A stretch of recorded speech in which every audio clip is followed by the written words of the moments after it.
Compromise అయ్యి లోక్ అదాలత్‌లో కొట్టేపించుకున్నారు. అది secondary. కానీ నిజానికైతే చనిపోయిన వ్యక్తి ఆ చనిపోయిన వ్యక్తి యొక్క ఇద్దరు కుమారులు, భార్య చంపుతారనమాట. ఇది అంతా ప్రీ ప్లాన్డ్ మర్డర్. అది ఏ విధంగా జరిగిందనేది నేను చెప్తా. ఈ కేసులో తండ్రి యొక్క పాత్ర అనేది తండ్రి యొక్క ఏమంటారు ఇన్వాల్వ్మెంట్ పెద్దగా ఏం లేదు. తండ్రి తాగి తందనాలాడి అంటే ఉన్న ఆస్తులను తాగుడికే తగిలేస్తున్నాడని తల్లి బాధపడతా ఉంటే, కొడుకులు బాగా పెద్దగా అయిన తర్వాత ఏం చేస్తారంటే ఇద్దరు సాఫ్ట్వేర్లు హైదరాబాద్లో, ఒకడు బెంగళూరు ఒకడు హైదరాబాద్లో ఉంటాడు. పేర్లు ఊర్లు ఏం చెప్పను కానీ చెప్తా. బెంగళూరు హైదరాబాదు వీళ్ళు ఎప్పటి నుంచో వీళ్ళ నాన్నను లేపేయాలని చూసిండ్రు. దానికి తల్లి కూడా ఫస్ట్ సపోర్ట్ చేయలేదు.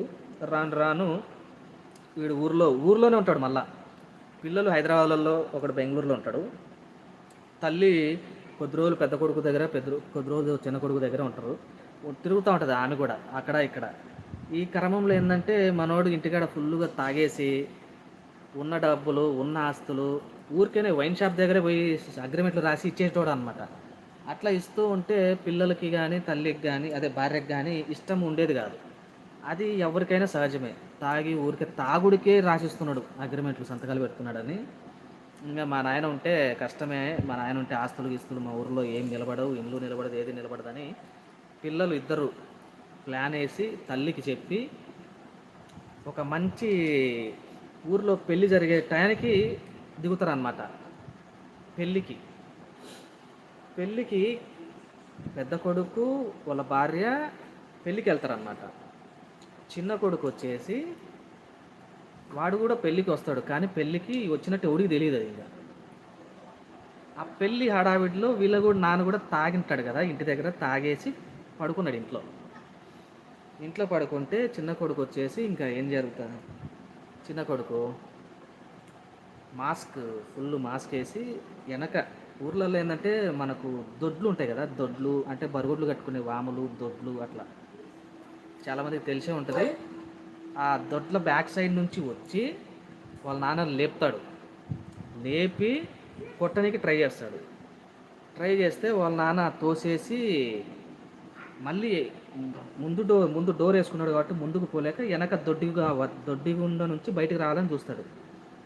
ఆ నుంచి దొడ్డివాము నుంచి బయటికి ఇదంతా సీన్ నేను చదివిన కాబట్టి ఎక్స్ప్లెయిన్ చేస్తున్నా. వాళ్ళగా కేసు చదువుతాం కదా, విట్నెస్లు ఉంటారు. విట్నెస్లు 10 మందో 14 మంది ఉంటే 14 మంది సేమ్ ప్రొసీజర్ చెప్పిండు, సేమ్ విట్నెస్ చెప్పిండు. సో వాళ్ళ నాన్న దొడ్డివాము నుంచి బయటకు వస్తూ ఉంటే ఇంట్లో మనకు అప్పట్లో ఈ రోకలు ఉంటుంది కదా, రోకలు తెలిసే ఉంటుంది. ఆ రోకల్ బండ తీసుకొని హెడ్కు కొట్టేస్తాడు. కొడుకు కొట్టేస్తే అది ఆ హెడ్కు తగిలినప్పుడు ఏమవుతుందంటే ఆయన అట్లే కాన్షియస్లో తాగిన మైకంలో తగిలింది. దెబ్బ అయితే బాగానే తగిలింది. ఆ తగిలిన తర్వాత ఆ తొట్టి ఉంటుంది కదా, మనకు బరువట్లకి తౌడు అదంతా వేసేదానికి తొట్టి ఉంటుంది కదా, ఆ తొట్టి దాటుకొని రోడ్డు మీదకి రావాలి. ఇంకా అంతే. రోడ్డు మీదకి వస్తే ఎవరన్నా హెల్ప్ చేస్తారు. ఆ తొట్టి దాటుకొని రావాలి. కానీ రాలేకపోయి తొట్టి దగ్గర ఆగిపోయి ఎల్లెలికి పడిపోతే మళ్ళీ ఏమవుతుందంటే ఇక్కడ తగిలిన దెబ్బ కాస్త మళ్ళీ రిటర్న్కి కింద పడటం వల్ల మొత్తం అంటే ఇంకా పెద్దగా పగిలిపోయింది అనమాట తలకాయ. అది జరిగింది సిచ్యువేషన్. యాక్చువల్గా చంపింది వీళ్ళు ప్రీ ప్లాన్డ్గా చంపిండ్రు. అతను వెళ్ళిపోయిన తర్వాత అతను వాడినటువంటి ఆయుధాలు అయితే ఏమైతే ఉన్నాయో అవన్నీ ఎక్కడైతే పెట్టిండ్రో మళ్ళీ అవన్నీ పట్టుకొచ్చిండ్రు. ముద్దాయిల్ని పట్టుకున్నారు, ఇద్దరు కొడుకులను పట్టుకున్నారు, భార్యను పట్టుకున్నారు. వాళ్ళ భర్త యొక్క అన్నదమ్ములు వాళ్ళందరూ ఉంటారు కదా, వాళ్ళు ఫస్ట్ కేసు అయితే పెట్టిండ్రు. ఎవరు భార్య మీద, ఇద్దరు కొడుకుల మీద కేసు వేసిండ్రు. కాకపోతే ఏంటంటే అది కేసు ఎంతవరకు నిలబడిందంటే పెద్దగా నిలబడలేదు. అసలు వాడే పోయిండు. ఇంకా వీళ్ళు ఏం చేసేది లేదు.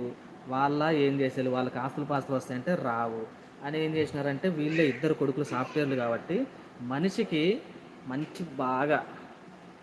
మంచిగా ఇచ్చేసి కేసు క్లోజ్ చేయించుకున్నారు.